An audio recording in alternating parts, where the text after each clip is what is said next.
So what I'm about to do, I've pinned the lining of this dress. I'll probably, if I make it again, do a walkthrough. I'm thinking about making it in black as well. This is a 1790s round gown, and I am pinning, I'll slip stitch this lining that I'm putting in to the gown.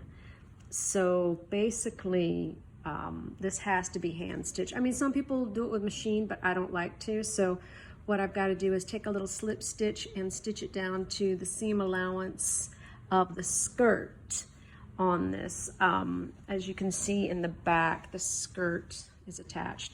These are my beetle wing sequins that I put on. They're actually made out of real beetle's wings. And that took a lot more time than I thought it was going to take. A lot more. I've never hand sequined. You see, I had to do each one by hand, tie it off by hand each time because this fabric is so thin and fine. This cotton is so thin that if, I don't know if you can see, if I had done sequins like they're usually done, they're connected together. It's like a chain of sequins, but I could not do this because the thread would have shown through.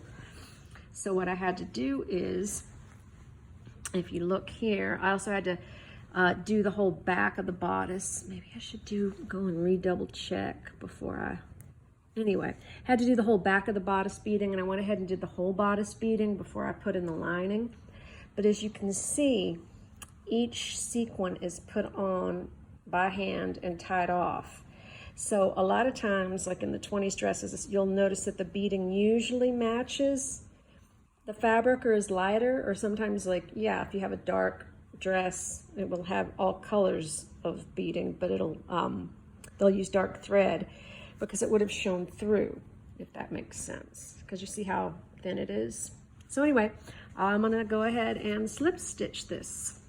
See, you can even see it through, you can even see the threading through this heavy cotton lining. You see that? And this is not thin lining. So what you're seeing there is actually the thread from the sequins. So, or is that the sequins themselves? No, yeah, well, it's the back of the thing. So you can definitely see where I would have to do them by hand. And that put me back a little bit on this project because I wanted to have it done a week ago. And I still have to sequin the skirt, but I'm just going to put a smattering of sequins on the skirt. It's not going to be as elaborate as up here on the top. Okay, there you go.